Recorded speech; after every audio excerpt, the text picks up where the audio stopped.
আজকে এখানে যারা উপস্থিত হয়েছে মাগুরা জেলার দুই নেতা সহ, আব্বাস সহ, খলিল সহ, আমি সহ, রিজাউল সহ আরো অন্যান্য নেতা, এতে আপনারা কি অখুশি? ইনশাল্লাহ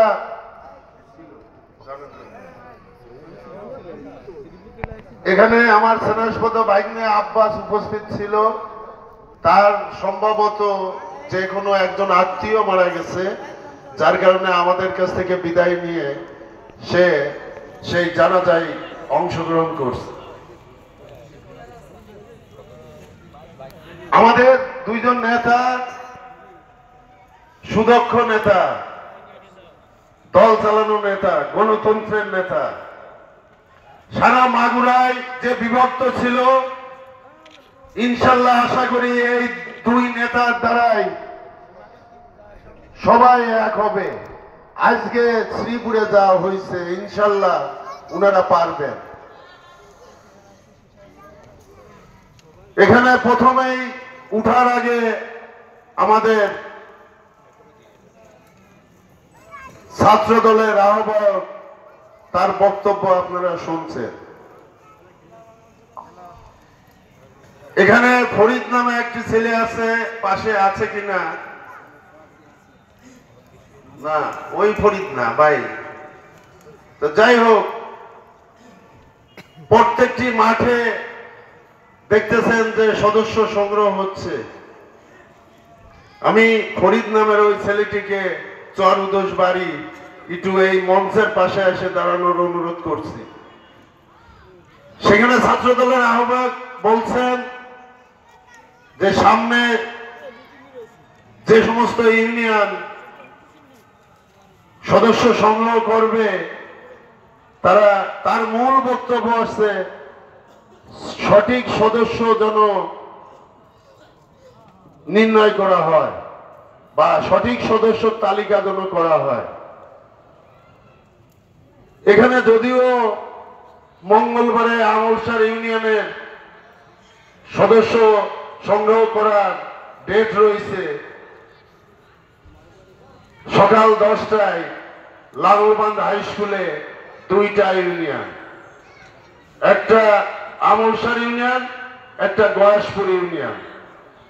সেখানে সদস্য সংগ্রহ আজকে আমলসার ইউনিয়ন করছে, সবাই মিলে সুন্দরভাবে করছে এবং 9টি ওয়ার্ডের অলরেডি সদস্য সংগ্রহ আজকেই হয়ে গেছে, যাতে নেতারা গেলেই সুন্দরভাবে দিয়ে দিতে পারে। তার ভিতরে আপনাদের মনে আছে নাকি ওই যে একটা ভ্যান পুড়াই দিছিল এই গোয়ালপাড়া ব্রিজে, এই শ্রীখল খামারপাড়া প্রোগ্রামে আসার পর এই পথে না বেরোতে পেরে ফাজিলপুর, হাট ফাজিলপুরের ব্রিজ পার হয়ে আসার পরেও রিহাই পায় নাই। সেই ভ্যানটি ধরে প্রত্যেককে মারছিল এবং ভ্যানটি পুড়াই দিছিল। এর কি ভ্যান বলে? নসিমন ভ্যান পুড়াই দিছিল। আমার ঠিকই মনে আছে, ওই ছেলেটি প্রত্যেকটি প্রোগ্রামে এই বিএনপির নেতা কর্মীদের নিয়ে যেত। আমি প্রথমেই বলছি, ওই ছেলেটির নাম প্রথম আসতে হবে। তারপরে এই ফরিদ নাম করে ও একটু পাগল টাইপের। এই যে ফরিদ আসলে কি বিএনপির সদস্য হওয়ার যোগ্য? বলেন তো। হ্যাঁ যোগ্য, এই যোগ্য। যারা সাদা কাপড় পরে, কোট প্যান্ট পরে যারা বিএনপি করেন, অথচ এই 16 বছরে কোন মিছিল মিটিং যাননি, কিন্তু এই ছেলেটি ঢাকা থেকে শুরু করে মাগুরা, শ্রীপুর প্রত্যেকটি প্রোগ্রামে গেছে। এই জাতীয় লোক আমি প্রথম স্থান দিছি, বিশেষ করে আমলসারে। তা যাই হোক, আরো সামনে যেগুলো কমিটি আছে, নেতৃবৃন্দরা অবশ্যই এই জাতীয় লোককে দেবে, এই আশা করি। আর একটা জিনিস আপনারা চাইছেন, সেটি হচ্ছে এই যে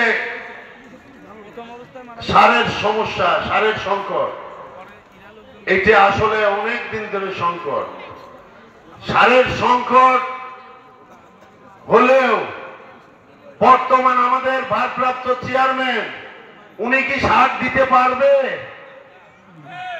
উনার ক্ষমতা নেই, উনি রাষ্ট্রীয় ক্ষমতায় নাই, উনার একখান সারও দেওয়ার ক্ষমতা নাই। আজকে আমাদের আহ্বায়ক, সদস্য সচিব দুইজনকে আপনারা শোনাচ্ছেন, উনাদের ক্ষমতা নাই একখান সার দেওয়ারও।